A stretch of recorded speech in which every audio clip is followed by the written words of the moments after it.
रोहित शर्मा ही ना लगे, यही तो रीजन था।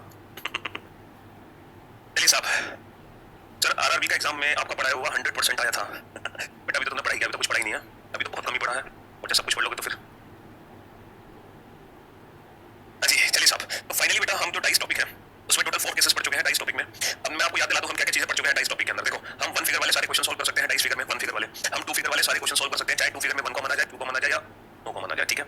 हम मोर देन 2 फिगर वाले क्वेश्चन कर चुके हैं और हम ओपन डाइस भी पढ़ चुके हैं। ओपन डाइस में भी हमने हर टाइप के क्वेश्चन किए। देखो ओपन डाइस में जब भी एग्जाम में क्वेश्चन आएगा तो क्वेश्चन या तो ऑप्शन एलिमिनेशन ट्रिक से सॉल्व हो जाएगा। अगर आपका क्वेश्चन ऑप्शंस एलिमिनेशन ट्रिक से सॉल्व नहीं होता तो सेकंड मेथड क्या है ओपन डाइस में ऑप्शंस को एलिमिनेट करने का, रोटेशन मेथड है ना। रोटेशन 2 टाइप की है बेटा, एक तो फिगर के अंदर वाली रोटेशन और एक ट्रायंगल्स वाली रोटेशन, उसका ध्यान रखना, ठीक है मेरे भाई। हाँ जी, तो यहाँ तक हमने सब कुछ पढ़ लिया था। चलिए साहब, हाँ बेटा जो छुटपुट 1-2 क्लास नहीं आ पाई हैं वो बहुत जल्द आ जाएंगी, आप लोग परेशान ना हो, ठीक है। जो 2-3 क्लासेस आपकी रह गई है ना वो भी वापस आ जाएंगी, जब इतनी क्लासेस वापस आ गई तो वो भी आ जाएंगी, टेंशन मत लो आप लोग, ठीक है। चलिए अब नेक्स्ट क्वेश्चन आपके सामने है, और अब जितने भी क्वेश्चन हम करेंगे डाइस के बेटा उसमें आपको लैंग्वेज बेस्ड क्वेश्चन करने वाले हैं।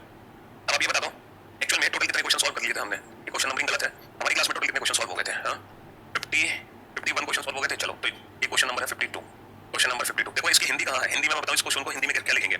4 usual dice are thrown on the ground, ठीक है। 4 usual dice are thrown on the ground, चार यूजुअल डाइस का मतलब है, यूजुअल डाइस का मतलब होता है बेटा मानक पासा, यूजुअल डाइस का मतलब होता है मानक पासा, ठीक है। यूजुअल और स्टैंडर्ड इन दोनों को हम मानक पासा बोलते हैं। 4 मानक पासा जमीन पर फेंके गए, 4 मानक पासों को जमीन पर फेंका गया। The total number on the top faces of these 4 dices is 13।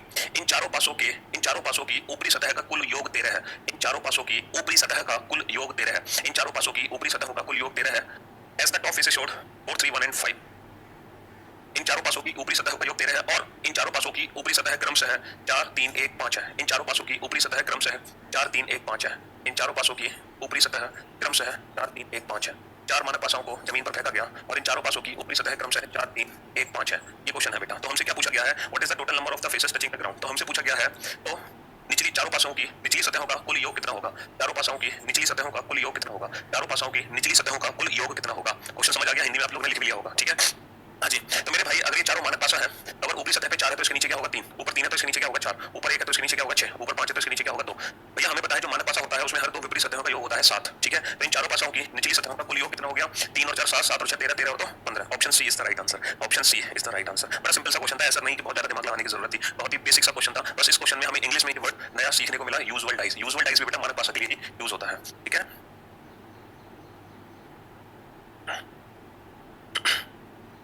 चलिए साहब, अब एक और क्वेश्चन है हमारे सामने, और अब आप कहोगे सर इस क्वेश्चन को इंग्लिश में दिखाओ। क्वेश्चन नंबर 53, इसमें तो बेटा फिगर बनी हुई है डाइसेस की, इसमें तो 4 फिगर बनी हुई है डाइसेस की, ठीक है। इसमें 4 फिगर बनी हुई है।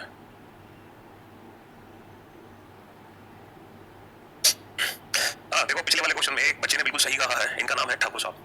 हाँ जी, ठाकुर जी ने बिल्कुल सही कहा कि सर इस क्वेश्चन में निचली सतह का योग हमसे पूछा था तो सर हमें इन सारे नंबर्स को निकालने की जरूरत ही नहीं थी। पूछो क्यों बेटा, देखो हमें पता है इन दोनों विपरीत सतह का योग 7 होता है ना। तो बेटा टोटल सम कितना हो गया, ऊपरी और निचली सतह का 7 और 7 14 और 7 21 और 7 28, 7 चौक 28। ऊपरी प्लस निचली, देखो टॉप प्लस बॉटम जो भी होगा मानक पासा में वो हमेशा 7 बनेगा बेटा। तो अगर एक पासे में 7 है तो 4 पासों में कितना हो गया, 7 चौक 28। तो बेटा टोटल सम हो गया 28, जिसमें से ऊपरी सतह का योग कितना दिया हुआ है 13। तो हम सीधा सीधा 28 में से 13 माइनस कर सकते हैं तो हमारा आंसर आ जाएगा 15। तो जरूरी नहीं कि हमें निचली सतहों को निकालना भी पड़ेगा। बिल्कुल सही कहा ठाकुर जी आपने, इस क्वेश्चन को ऐसा भी कर सकते थे, ठीक है। हाँ जी, अब देखो ये क्वेश्चन पहले मुझे समझाने दो, ये क्वेश्चन आगे है क्या। एक घन के फलकों में से प्रत्येक पर 1 से लेकर 6 एक अंक इंकित है। यह घन 4 आकृतियों में अलग अलग स्थिति में दर्शाया गया है। देखो सिंपल सा, इस लैंग्वेज से डरना नहीं है, चाहे आप हिंदी के स्टूडेंट हो चाहे आप इंग्लिश के स्टूडेंट हो, डजंट मैटर। सिंपल सा क्वेश्चन यह है, there are 4 different position of a single dice is given. एक ही पासे की 4 अलग अलग सतह दर्शाई गई है, सिंपल सा मीनिंग ये है, ठीक है। अब क्वेश्चन हमसे क्या पूछा है, यह ज्ञात करने के लिए कि 6 से अंकित फलक के विपरीत कौन सा फलक है। आकृतियां सेकंड और थर्ड पर्याप्त है। हमसे पूछा है फर्स्ट स्टेटमेंट क्या गिवन है कि find a number which is opposite to 6, ठीक है। हमें 6 के विपरीत नंबर पता लगाना है, तो इस 6 के अपोजिट के लिए क्या सेकंड और थर्ड फिगर सफिशिएंट है। हाँ जी, second and third figure are sufficient to identify the number which is opposite to 6. Second and third figure are sufficient to identify the number which is opposite to 6. क्या दूसरी और तीसरी आकृति पर्याप्त है ये पता लगाने के लिए कि 6 के विपरीत क्या है, यस और नो। ये बताओ क्या पहला कथन सही है, क्या पहला कथन सही है। हाँ जी, क्या पहला कथन सही है, क्या सेकंड और थर्ड फिगर से हम ये पता लगा सकते हैं 6 के विपरीत क्या है। अब मेरी बात ध्यान से सुनना बेटा, सेकंड और थर्ड फिगर को कंबाइन यूज करें तो कौन सी ट्रिक लगेगी, 1 common 2 common no common. Sir यहाँ पर हम 1 कॉमन ट्रिक का यूज करेंगे और 1 कॉमन ट्रिक से हम सारे आंसर्स डेफिनेटली दे सकते हैं। तो ये जो फर्स्ट स्टेटमेंट है ये 100% ट्रू है, फर्स्ट स्टेटमेंट 100% ट्रू है। अब आ जाओ सेकंड पर, यह ज्ञात करने के लिए कि 4 से अंकित फलक के विपरीत कौन सा फलक है। Find the number which is opposite to 4। देखो figure second and third are sufficient to identify the number which is opposite to 4. Is it true? Figure second and third are sufficient to identify the number which is opposite to 4. Is it true? Yes sir, definitely true. Second and third sufficient है 4 के opposite पता लगाने के लिए, क्योंकि second और third में 1 common trick का यूज होगा। ये भी सही है, 100% ट्रू। 3 से figure first and fourth are sufficient to identify the number which is opposite to 3, ये बताओ। Figure first and fourth are sufficient to identify the number which is opposite to 3, क्या फर्स्ट और फोर्थ सफिशिएंट है ये पता लगाने के लिए कि 3 के विपरीत क्या है? देखो अगर हम फर्स्ट और फोर्थ का एक साथ यूज करें तो यहां पर भी बेटा कौन सी ट्रिक यूज होगी? यहां पे 2 कॉमन ट्रिक यूज होगी, 2 6 2 6। तो 2 कॉमन ट्रिक से हमें क्या पता चला? Opposite to 3 is 4। तो फर्स्ट एंड फोर्थ सफिशिएंट है ये पता लगाने के लिए अपोजिट टू 3 3 के विपरीत क्या है? Yes sir, definitely. तो यानी कि ये भी स्टेटमेंट 100% ट्रू है। तो उपरोक्त कथनों में से कौन से कथन सही है? Which of the following statements are true? तो हमारा इस क्वेश्चन का आंसर होगा option D, first second and third. Option D, first second and third. ये भी सिंपल सही क्वेश्चन था, कोई टफ क्वेश्चन तो था नहीं, बेसिक सा क्वेश्चन था, ठीक है। चलिए साहब, अब आते हैं हम लैंग्वेज बेस्ड क्वेश्चंस पर, ठीक है। लैंग्वेज बेस्ड क्वेश्चन पर, अब ये क्वेश्चन है language based. Question number 54, question number 54। इस क्वेश्चन को हिंदी में क्या लिखेंगे? इट इज नहीं, इफ यदि यदि एक कॉमा 2 और 4 नहीं, यदि एक 2 कॉमा 4 और ए का पड़ोसी है, यदि एक 2 कॉमा 4 कॉमा 6, यदि एक 2 कॉमा 4 और 6 का पड़ोसी है, यदि एक 2 4 और 6 का पड़ोसी है, तब इनमें से कौन सा कथन सत्य है? तब इनमें से कौन सा कथन सत्य है? Option A 2 is opposite to 6, 2 के विपरीत 6 है, 2 के विपरीत 6 है। एक का पड़ोसी 3 है, एक का पड़ोसी 3 है, 3 का पड़ोसी 5 है, 3 का पड़ोसी 5 है, 3 के विपरीत 5 है, 3 के विपरीत 5 है। अब आप बताओ अजी।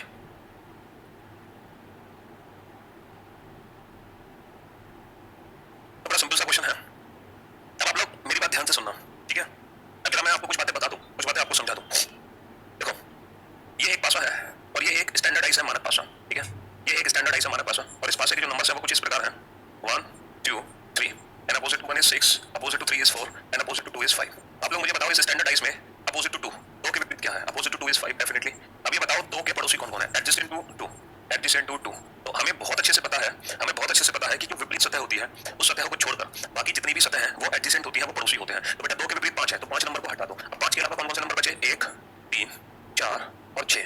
तो ये जो चारों नंबर है ना 1 3 4 6, ये चारों के चारों नंबर्स बेटा 2 के पड़ोसी हैं। चाहे आप इस फिगर को ध्यान से देखो और फिगर को ध्यान से देखकर ये पता लगाओ जो मैंने लिखा है क्या वो सही लिखा है। तो कहने का मतलब यही है बेटा, सिर्फ एक ही नंबर है जो विपरीत होता है और उस विपरीत नंबर को छोड़कर जितने भी नंबर बच जाते हैं वो सारे के सारे उसके पड़ोसी होते हैं। इस बात का हमेशा ध्यान रखना, ठीक है। इस बात का हमेशा ध्यान रखना। यही कुछ कंसेप्ट है जो यूज होगा इन लैंग्वेज बेस्ड क्वेश्चंस में, ठीक है।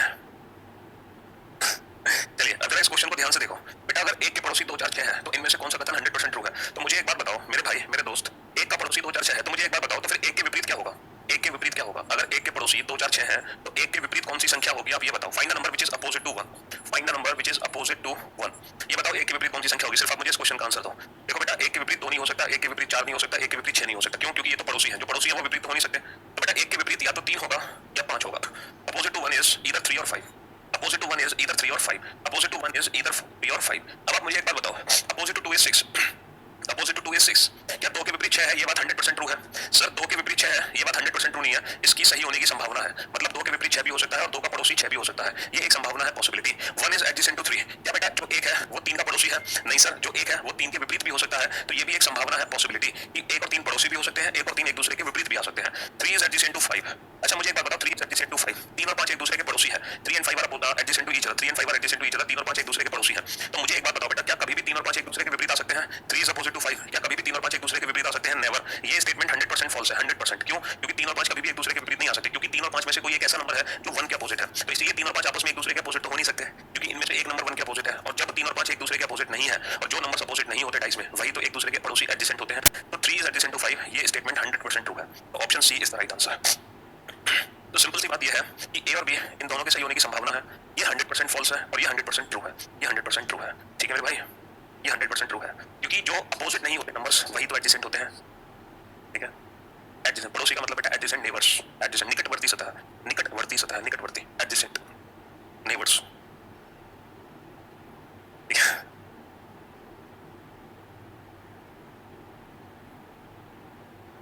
चलिए साहब अब चलते हैं नेक्स्ट क्वेश्चन नंबर 55।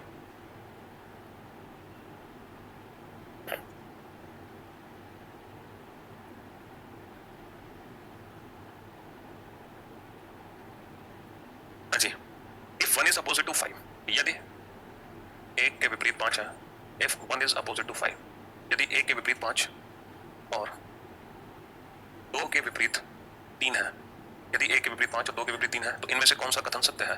तो इनमें से कौन सा कथन सत्य है? बेटा इसकी हिंदी तो मुझे लिखने की जरूरत नहीं है। 4 इज एडजेसेंट टू 3 एंड 6, 4 3 और 6 का पड़ोसी है।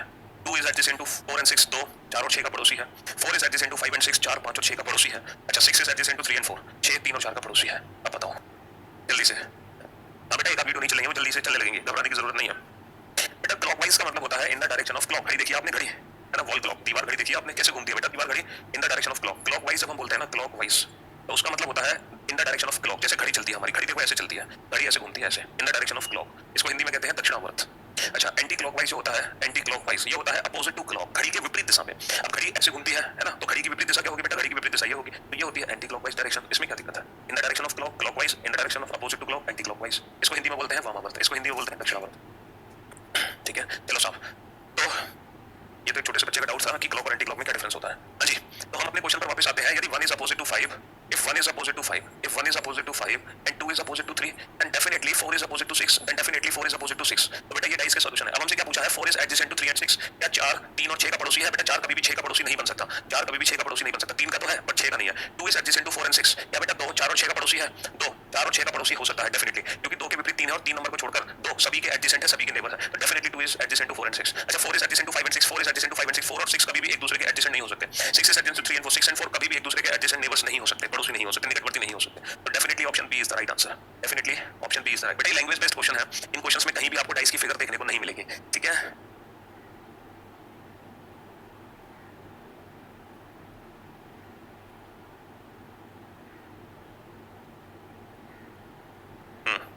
Question number 56, question number 56, if 1 is adjacent to 2 3 and 5, यदि एक के निकटवर्ती, यदि एक के निकटवर्ती अतः 2 3 और 5 है, 2 3 और 5 है, तब कौन सा कथन सत्य है? तब कौन सा कथन सत्य है? यदि एक के निकटवर्ती सतह 2 3 और 5 है, तो कौन सा कथन सत्य है? Then find the number which is opposite, then which of the following statement is necessarily true. इनमें से कौन सा कथन 100% ट्रू है? अच्छा जल्दी से बताओ। पारुल, प्रेम, सुमित, मोहम्मद, शंभू, कटियार, सुमित, हर्ष, नीति, शुभांशु, उवेश, श्रुति, शंभू, हर्ष, Raveena, Parul, Vaibhav, Vishwa, Shambhu, Jaipal, Nitish. Very good job, शानदार, well done, great work, good good. अजी देखो 1 इज एडजेसेंट टू 2 3 एंड 5। आप मुझे एक बात बता दो, यदि 1 2 3 और 5 का निकटवर्ती है, तो मुझे बताओ find the number which is opposite to 1। 1 के अपोजिट कौन कौन से नंबर्स होने की संभावना है? सर 2 3 5 को छोड़कर बच गए 4 और 6, तो डेफिनेटली 1 के अपोजिट 4 और 6 में से कोई एक नंबर आएगा, और अगर 4 और 6 में से कोई एक नंबर 1 के अपोजिट है, इसका मतलब 4 और 6 100% एक दूसरे के एडजेसेंट है। 4 is adjacent to 6 definitely, 2 is adjacent to 5, 2 5 का पड़ोसी है बेटा, ये संभावना है।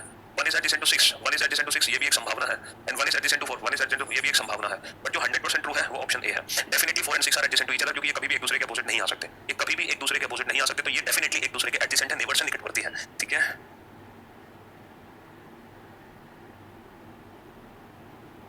चलो नेक्स्ट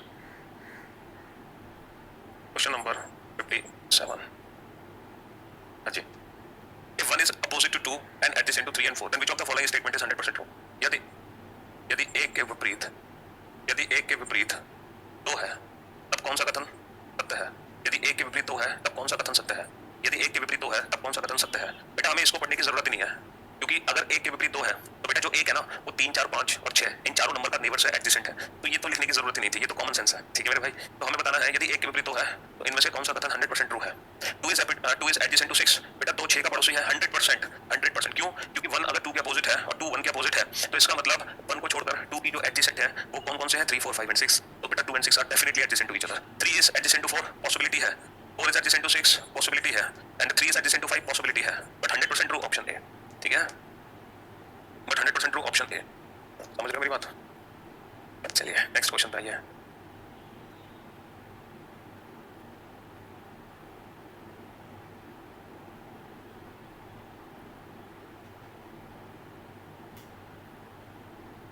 क्वेश्चन नंबर 58, चलो सॉल्व करो इस क्वेश्चन। देखो मेरे भाई, जो प्रीवियस क्वेश्चन था उसमें 1 के अपोजिट 2 है ना, तो बेटा एक के विपरीत 2 है, तो मैं आपसे पूछूं 2 के निकटवर्ती सतह कौन कौन से हैं? 2 के निकटवर्ती सतह कौन कौन से हैं? तो आपका आंसर क्या होगा? 2 के निकटवर्ती, बेटा 2 एक के विपरीत है, तो अपोजिट नंबर्स को छोड़ के सारे नंबर पड़ोसी होते हैं, तो 2 के निकटवर्ती है 3 4 5 6। इसमें क्या सोचने की दिक्कत है? तो बेटा 2 इज एडजेसेंट टू 6, 2 का निकटवर्ती 6 है, ये बात 100% ट्रू है, इसमें क्या दिक्कत है? क्योंकि अपोजिट नंबर्स को छोड़कर बाकी जितने भी नंबर्स होते हैं वो निकटवर्ती होते हैं, नेबर्स होते हैं। यही तो मैंने सबसे पहले समझाया था आपको, नहीं समझाया था? हाँ, अगर मैं आपसे पूछूं एक के निकटवर्ती कौन कौन से हैं, एक के निकटवर्ती, तो आप क्या बताओगे? एक के निकटवर्ती सतह कौन कौन से हैं? तो बेटा अपोजिट नंबर्स को छोड़कर बाकी सारे निकटवर्ती हैं, 3 4 5 6, बस यही दो आंसर्स हैं जो हम इस बेसिस पे बता सकते हैं। एक के विपरीत तो है बेटा, इस बेसिस पे दो स्टेटमेंट 100% ट्रू है, पहला और दूसरा, ठीक है? हाँ जी, चलिए क्वेश्चन नंबर 58 पे आइए। If 2 is opposite to 3 and adjacent to 4 and 6, वैसा adjacent to 4 and 6 इसका कोई मतलब ही नहीं है। सिंपल सा कथन यह है, यदि 2 के विपरीत 3 है, यदि 2 के विपरीत 3 है, यदि 2 के विपरीत 3 है, तब कौन सा कथन 100% ट्रू है? मुझे एक बात बताओ, अगर 2 के विपरीत 3 है तो 2 के निकटवर्ती कौन कौन सी सतह है? 2 के विपरीत 3 है तो 2 के निकटवर्ती सतह कौन कौन से हैं? सर 2 के निकटवर्ती 3 को छोड़कर सारे हैं, 1 2 3 4 5 6। अच्छा मैं आपसे पूछूं 3 के निकटवर्ती कौन कौन से हैं? सर 3 के निकटवर्ती 3 एडजेसेंट टू 3, तो बेटा 2 को छोड़कर सारे एडजेसेंट हैं, 2 को छोड़कर तो 1 4 5 एंड 6, ये दो स्टेटमेंट 100% ट्रू है। अब बताओ कौन सा स्टेटमेंट 100% ट्रू है? 1 इज अपोजिट टू 5, पॉसिबिलिटी है। 4 इज अपोजिट टू 6, पॉसिबिलिटी है। 4 is adjacent to 2, 4 is adjacent to 2, ये बात 100% ट्रू है। 4 इज एडजेसेंट टू 2 एंड 6, एक second, 4 is adjacent to 2 and 6, बेटा 4 2 का तो एडजेसेंट है, लेकिन 6 का है कि नहीं है, ये एक संभावना है, ये एक संभावना है। 1 is adjacent to 2 and 3, 1 is adjacent to 2 and 3, ये बात 100% ट्रू है कि जो बेटा 1 है वो 2 का भी पड़ोसी और 3 का भी पड़ोसी है। 1 इज एडजेसेंट टू 2 एंड 3, ये बात 100% ट्रू है। 1 इज एडजेसेंट टू 2 एंड 3, एक के निकटवर्ती 2 और 3 है, एक के निकटवर्ती 2 और 3 है, क्योंकि 2 और 3 खुद एक दूसरे के विपरीत है, तो डेफिनेटली दोनों ही नंबर एक के निकटवर्ती होंगे एडजेसेंट टू 1। बेटा इन क्वेश्चंस के लिए फिगर की कोई आवश्यकता ही नहीं है, फिगर बनाने की कोई नीड नहीं है इन क्वेश्चंस के लिए। जब आप पिछले 4 क्लासेस अगर डाइस की पढ़ चुके हो, 4 क्लासेस हो चुके हैं बेटा डाइस की, आज 5वीं क्लास थी डाइस की, तो आज आपको फिगर बनाने की कोई जरूरत नहीं थी। बेटा जो ऑप्शन सी है ना वो एक पॉसिबिलिटी है, 4 इट्स एडजेसेंट टू 2, ये बात तो बेटा 100% ट्रू है, लेकिन 4 is adjacent to 6, 4 is adjacent to 6, बेटा ये पॉसिबिलिटी है, जरूरी नहीं है कि 4 और 6 एडजेसेंट हो सकता है, 4 and 6 are opposite to each other, ठीक है मेरे भाई, इसीलिए ऑप्शन सी करेक्ट आंसर नहीं था, ठीक है? ये जो मैं क्वेश्चंस आपको बोर्ड पर दिखा रहा हूं इसकी शीट अपलोड करवा दूंगा आपको। अभी तक आपने जो भी पढ़ाया हमें सब अच्छे से आ गया, आप बहुत अच्छा पढ़ाते हैं, क्रिस्टल क्लियर कंसेप्ट सर आपके एक बार में दिमाग में छाप देते हैं। Great great great grandfather of अजी, चलिए साहब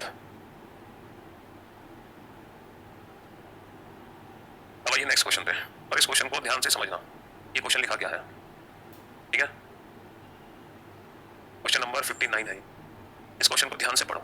There are 6 different position of a single dice, एक ही बात नहीं, there are 6 different dices, the sum of the numbers of the dots on the opposite faces is 7। Okay, इसका मतलब these are standard dices, ये सभी के सभी मानक पासा है, these are standard dices, सभी के सभी मानक पासा है, standard dice, क्योंकि क्वेश्चन में गिवन है यदि विपरीत सतहों का योग 7 है, यदि विपरीत सतह का योग 7 है तब, चलिए साहब अब आप इसको ध्यान से पढ़ो, ये लिखा क्या है, ये लिखा क्या है, इसको ध्यान से पढ़ना। If the dice first, second and third have even number of dots on their bottom faces, यदि, बहुत सिंपल लैंग्वेज है बेटा, यदि फर्स्ट सेकंड और थर्ड, बहुत ही सिंपल लैंग्वेज है, बड़े प्यार से पढ़ो समझ आ जाएगी। यदि फर्स्ट सेकंड और थर्ड ए पिछली सतहों पर सम बिंदु है, then what would be the total number of dots on top faces, तब उनके ऊपरी सतहों पर बिंदुओं का योग क्या होगा, तब उनके ऊपरी सतहों पर बिंदुओं का योग क्या होगा, तब उनके ऊपरी सतहों पर बिंदुओं का योग क्या होगा। बड़ा सिंपल सा क्वेश्चन है संदीप। हाँ जी बेटा, 1-2 क्लासेस ओपन नहीं हो रही है, लेकिन वो भी बहुत ही जल्द ओपन हो जाएंगी, घबराने की जरूरत नहीं है। अब देखो क्वेश्चन को ध्यान से देखना, ये सभी के सभी बेटा स्टैंडर्ड डाइस है, मानक पासा, ठीक है मेरे भाई, बड़ा सिंपल सा क्वेश्चन है, बड़ा नन्हा सा मुन्ना सा क्वेश्चन है बेटा। 5 यहाँ पे है तो opposite to 5 is 2, opposite to 6 is 1। अब ये बताओ कौन कौन से नंबर्स बच गए, 5 के अपोजिट 2, 6 के अपोजिट 1, बच गए बेटा 3 और 4, कौन कौन से नंबर बच गए 3 और 4। अब हमसे क्या कहना चाह रहे हैं कि ये जो पहला डाइस है इसकी जो निचली सतह पर है ना वो सम बिंदु है, सम बिंदु का मतलब 3 और 4 ये 2 नंबर बचे हैं, इन दोनों में इवन नंबर कौन सा है 4, तो बेटा नीचे है 4, और दूसरा में बेटा 5 के विपरीत 2, 3 के विपरीत 4, बच गए 6 और 1, 6 और 1 बच गए ना, तो बेटा 6 और 1 में से इवन नंबर कितना है 6, तो बेटा निचली सतह पे 6 है। अब तीसरी सरफेस बेटा 6 के विपरीत 1, 2 के विपरीत 5, बच गए 3 और 4, 3 और 4 में से इवन नंबर कौन सा है 4। तो मुझे एक बात बताओ, तो बॉटम सरफेस पे मैंने इवन नंबर लिया, तो टॉप सरफेस पे बेटा 4 के अपोजिट 3, 6 के अपोजिट 1 और 4 के अपोजिट 3, तो बेटा टॉप सरफेस पे जो नंबर है वो है 3 1 3, इन तीनों का टोटल सम कितना होगा 3 और 3 6 और 1 7, तो option A is the right answer, option A is the right answer, option A is the right answer. हां जी option A is the right answer. तो ये बहुत टफ क्वेश्चन नहीं है, बड़ा सिंपल से क्वेश्चन है, बहुत ही सिंपल से क्वेश्चन नंबर 60 सॉल्व करो बेटा, ये भी वही क्वेश्चन है। The sum of the numbers of dots on the opposite faces is 7, इसका मतलब ये सभी के सभी मानक पासा है, ये सभी के सभी मानक पासा है, स्टैंडर्ड डाइस। अब क्वेश्चन क्या है, if the dice first, second and third have even number of dots on their bottom faces, if the dice first, second and third have even number of dots on their bottom faces, यदि first second और third में bottom surface पे even number हो, निचली सतह पे even number हो, तो बेटा निचली सतह पे इवन नंबर पता करो, कौन कौन से निचली सतह पे इवन नंबर होंगे। अच्छा एक बच्चे ने पूछा है सर क्वेश्चन में कहाँ बताया गया है कि ये स्टैंडर्डाइज है। वाह वाह बेटे वाह। बेटे ये क्या लिखा है, इसको पढ़ना जरा, ये क्या लिखा है। The sum of the numbers of dots on the opposite faces is 7। विपरीत सतहों का योग 7 है। तो बच्चे विपरीत सतह का योग 7 है, और ऐसा कब पॉसिबल होता है जब हमारे पास मानक को स्टैंडर्डाइज हो, क्योंकि स्टैंडर्डाइज में ही विपरीत सतह का योग 7 होता है, जो मानक पासा होते हैं उसी में अपोजिट सरफेसेस का सम 7 होता है। ठीक है मेरे भाई, तो इसीलिए हमें पता चला दीज आर स्टैंडर्डाइज। ठीक है। तो क्वेश्चन क्या है कि फर्स्ट सेकंड थर्ड पर जो बॉटम सरफेस के नंबर है वो इवन है। तो बेटा 5 के विपरीत 2, 6 के विपरीत 1, 3 और 4 में से 4 आ गया। 5 के विपरीत 2, 3 के विपरीत 4, 6 और 1 में से 6 आ गया। 4 6 के विपरीत 1, 5 के विपरीत 2, 3 और 4 में से 4 आ गया। तो बेटा बॉटम सरफेस पे तो इवन नंबर हो गया। नेक्स्ट हमसे क्या कहना चाह रहा है, the dice 4 5 6 have odd number of dots on their top faces. बेटा 4 5 6 पे टॉप फेसेस पे ऑड नंबर है। तो 5 2 3 4 6 और 1, 6 और 1 में से ऑड नंबर आ गया 1। 5 2 6 1, 3 और 4 में से ऑड नंबर आ गया 3। 2 5 4 3, बचा 6 और 1, 6 और 1 में से टॉप सरफेस पे आ गया 1 ऑड नंबर। अब क्या कहना चाह रहे हैं, then what would be the difference in the total number of top faces dots between these two sets? Okay, बेटा इसके टॉप फेसेस पे क्या होगा, 4 के विपरीत 3, 6 के विपरीत 1 और 4 के विपरीत 3। इन तीनों का सम कितना है 7, और इन तीनों का सम कितना है 5। इनका डिफरेंस क्या होगा ये हमसे पूछा है। 7 और 5 का डिफरेंस कितना हो गया, 7 और 5 का डिफरेंस हो गया 2। तो option C is the right answer. Option C is the right answer. Condition based question है ये। ठीक है, जैसे जैसे कंडीशन दी जाए उसके अकॉर्डिंग हम अपने क्वेश्चन को सोल्व कर लेंगे। बेटा एक आध वीडियो नहीं चली रिकॉर्डेड, वो भी बहुत जल्द चल जाएगी। जब इतनी सारी चली तो वो भी चल जाएंगी, क्यों घबरा रहे हो, है ना। आप सच में गॉड के रूप में दिख रहे हैं हम लोगों के लिए। अरे नहीं ऐसा कुछ नहीं है, बस आप लोग मेहनत करो, सिलेक्शन लो, यही हमारी मेहनत का फल है और कुछ नहीं है बेटा। फाइनली बेटा इस चैप्टर में 2 क्वेश्चन बच गए, last 2 question of this chapter. आखिरी 2 क्वेश्चन बचे हैं बेटा इस चैप्टर में, उसके बाद ये चैप्टर कंप्लीटली फिनिश हो गया। और दुनिया का ऐसा कोई क्वेश्चन नहीं है डाइस का और पास का जो आप ना बना सको। ठीक है, क्योंकि हर कैटेगरी मैंने आपको बहुत अच्छे से एक्सप्लेन करी है, चाहे वो 1 फिगर क्वेश्चन हो, चाहे वो 2 फिगर क्वेश्चन हो, चाहे वो मोर देन 2 फिगर क्वेश्चन हो, चाहे वो ओपन डाइस हो, चाहे वो लैंग्वेज बेस्ड क्वेश्चन हो। ये पांचों के पांचों पार्ट आपने बहुत अच्छे से कवर किए हैं 5 क्लासेस में। हमने सिर्फ 1 या 2 क्लासेस नहीं की बेटा, टोटल 5 क्लासेस की है। ठीक है, समझ रहे हो, तो कितनी नॉलेज हमने इस चैप्टर में लिया आपको खुद नहीं पता। चलिए साहब, वो पता चल जाता है एक बार जब आपका कभी ऑफलाइन बैचेस या टीचर से पाला पड़ा होता। अगर आपने कभी ऑफलाइन क्लास की होती तो वहां पता चलता आपको जो डाइस चैप्टर है वो 1.25 घंटे में खत्म हो जाता है कंप्लीट, है ना। और हम ऐसी 1.25 घंटे की 5 क्लासेस ले चुके हैं। और ऑफलाइन बैच में बेटा, ऑनलाइन में जो मैं आपको 1.25 घंटे में पढ़ाता हूँ, ऑफलाइन अगर क्लास में हम उसको पढ़ते हैं तो वो 1.25 घंटे का या 1 घंटे का जो हमारा मटेरियल है ना, वो जस्ट डबल होता है ऑफलाइन क्लास में। क्योंकि ऑफलाइन क्लास में बहुत सारा टाइम ना इधर उधर वेस्ट होता है बच्चों से बातें करने में, किसी बच्चे ने कोई डाउट पूछ लिया, कभी कुछ कभी कुछ। तो मतलब यहाँ जो आप 1 घंटे पढ़ते हो ऑफलाइन में, वो 2 घंटे के बराबर होता है, 2 घंटे ऑफलाइन क्लास में। समझ लो, ऑनलाइन क्लासेस में हम पढ़ भी दुगना रहे हैं आवर्स के बेसिस पर, और वो जो दुगना है वो ऑलरेडी उसका डबल है ऑफलाइन का, यानी कि 4 गुना, 4 से 5 गुना नॉलेज हमें मिलती है ऑनलाइन क्लासेस। ठीक है, लेकिन उसके लिए हाँ सामने जो खड़ा है वो भी अच्छा होना चाहिए। ठीक है, चलिए साहब नेक्स्ट क्वेश्चन पे आते हैं, क्वेश्चन नंबर 61। अब आखिरी के 2 क्वेश्चन बनते हैं बेटा डाइस के, लास्ट 2 क्वेश्चन बचे, लास्ट 2 क्वेश्चन। अभी आखिरी के 2 क्वेश्चन हम पढ़ लेते हैं, उसके बाद ये चैप्टर हो जाएगा खत्म। और ये 2 क्वेश्चन बेटा एज इट इज आपके पेपर में पूछे गए थे, काफी अलग ढंग से पूछे गए थे। लिखो बेटा क्वेश्चन की language, if the difference between the odd number of dots, if the difference between the odd number of dots of opposite surfaces, if the difference between the odd number of dots of opposite surfaces is 6, then which figure is correct? हाँ जी, then which figure is correct? Question को हिंदी में लिखो बेटा, यदि समभुज सतहों की, हिंदी में लिखो बेटा, यदि समभुज सतहों की विषम बिंदुओं का अंतर 6 है, यदि समभुज सतहों की विषम बिंदुओं का अंतर 6 है, यदि समभुज सतहों की विषम बिंदुओं का अंतर 6 है तो कौन सी आकृति सही है? यदि समभुज सतहों की विषम बिंदुओं का अंतर 6 है तो कौन सी आकृति सही है? यदि समभुज सतहों की विषम बिंदुओं का अंतर 6 है तो कौन सी आकृति सही है? और बेटा एग्जाम में 4 ऑप्शन थे हमारे पास, और हर ऑप्शन में एक डाइस की पिक्चर थी, और उस डाइस पे था नंबर ऑफ डॉट्स बने हुए थे, नंबर ऑफ डॉट्स। जैसे अभी आपने थोड़ी देर पहले कुछ क्वेश्चन किए थे डाइस के, उसमें आप देख रहे थे डॉट्स बने हुए, तो इस तरीके से डॉट्स बनी हुई थी। लेकिन मैं अगर डॉट्स बनाऊंगा तो उनको ना काउंट करना थोड़ा सा मुश्किल होगा, इसलिए हम क्या करेंगे, हम डॉट्स बना ही नहीं रहे। मैं डॉट्स की जगह सीधा नंबर्स लिख देता हूँ। यहाँ पे जो डॉट्स थी वो थी 8 10 12, 8 8 10, 7 9 11, 4 5 6। अब जब हमने इस क्वेश्चन को एग्जाम में पढ़ा तो एग्जाम में इस क्वेश्चन को देखकर हम थोड़े से ना शॉक्ड हो गए, ये कैसा अजीब सा क्वेश्चन आ गया। यदि समभुज सतहों की विषम बिंदुओं का अंतर 6 है तो कौन सी आकृति सही है? लेकिन अगर हम इस क्वेश्चन की लैंग्वेज को ध्यान से पढ़ें तो इस क्वेश्चन का आंसर क्वेश्चन की लैंग्वेज में ही था। पता है क्या क्वेश्चन में बोला गया था? ऑड नंबर ऑफ डॉट्स, यानी कि डाइस पे जो बिंदु है बेटा वो विषम बिंदु है। तो जब डाइस पे विषम बिंदु है तो जो सम बिंदु वाले फिगर्स थे वो सारे के सारे एलिमिनेट कर दो, तो जो हमारा फिगर बचा वही हमारे क्वेश्चन का आंसर हो गया। तो इस क्वेश्चन का आंसर क्वेश्चन की लैंग्वेज में ही था कि जो डाइस पे बिंदु बने हुए हैं वो विषम बिंदु है। लेकिन दिक्कत तब आती जब यहाँ पर एक और ऑप्शन होता, ऑप्शन ई। मान लो गलती से एक ऑप्शन और होता और उसमें जो बिंदु बने होते वो कुछ इस तरीके से होते 3 9 5, तो हम क्या करते हैं? अब हम कैसे डिसाइड करते हैं कि इन दोनों फिगर में से कौन सा फिगर सही है? तो अब आप लोग मेरी बात ध्यान से सुनना बेटा, कि एग्जाम में अगर गलती से भी आगे से ये वर्ड यूज हो जाए ना, और कि गलती से भी ऑड वर्ड आ जाए विषम, तो उसके जो बिंदु है ना बेटा वो बाय डिफॉल्ट हमें पता है क्या मानने हैं? बाय डिफॉल्ट हम इन बिंदुओं को मानेंगे 1 3 5 7 9 11, ये हम मानते हैं। अगर गलती से एग्जाम में वर्ड यूज हो जाए इवन यानी कि सम, तो हम जो बिंदु मानेंगे बेटा वो मानेंगे हम 2 4 6, 8 10 12। और गलती से अगर मान लो कुछ भी ना हो, सिर्फ डाइस है, तो बाय डिफॉल्ट जो हम नंबर लेते हैं वो लेते हैं 1 2 3 4 5 6। तो इस बात का ध्यान रखना बेटा, जो डाइस के नंबर हम एज्यूम करते हैं हमेशा वो यूज करते हैं 1 2 3 4 5 6। इवन डाइस के नंबर एज्यूम करते हैं हम 2 4 6 8 10 12। और डाइस के नंबर हम एज्यूम करते हैं 1 3 5 7 9 11। ये हमें एज्यूम करना होता है खुद ही। ठीक है मेरे भाई, अब देखो इस क्वेश्चन में हमें और डाइस की बात कर रहे हैं। और का मतलब हमें ये वाला डाइस लेना है। अब इसका सोल्यूशन क्या होगा बेटा? इसका सोल्यूशन ये है कि अपोजिट सरफेस का जो डिफरेंस है ना वो 6 है, विपरीत सतहों का अंतर 6 है। अगर विपरीत सतहों का अंतर 6 है तो बेटा इसका सोल्यूशन क्या बनेगा? 1 के विपरीत क्या होगा? 1 के विपरीत होगा 7। तभी तो विपरीत सतहों का अंतर 6 निकलेगा। 7 - 1 6। 3 के विपरीत क्या होगा? 3 के विपरीत 9 और 5 के विपरीत 11। तो ये हमारा परफेक्ट सोल्यूशन बन गया अकॉर्डिंग टू दिस लैंग्वेज कि हर दो विपरीत सतहों का अंतर 6 है। Every two opposite surfaces difference is 6 7 और 1 6 9 3 6 11 5 6। तो मेरे भाई मुझे एक बात बताओ, क्या अब ऑप्शन ही सही हो सकता है? Sir 3 and 9 both are opposite to each other, they can never be seen together. 3 और 9 एक दूसरे के विपरीत है, ये कभी भी एक साथ नहीं दिख सकते। ये कभी भी एक साथ नहीं दिख सकते। ठीक है, लेकिन यहाँ तक हमें पहुंचने की जरूरत नहीं पड़ी थी।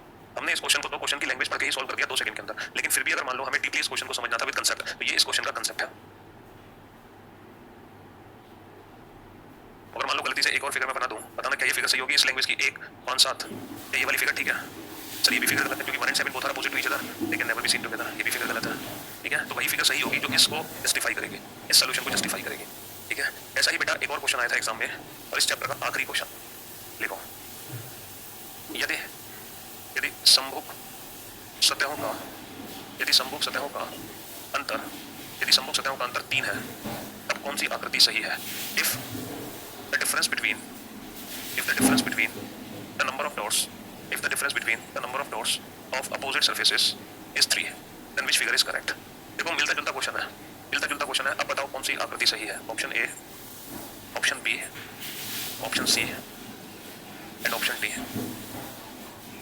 हाँ जी, क्वेश्चन है यदि समभुज सतहों का अंतर 3 है तब कौन सी आकृति सही है? If the difference between the number of dots of opposite surfaces is 3, then which figure is correct?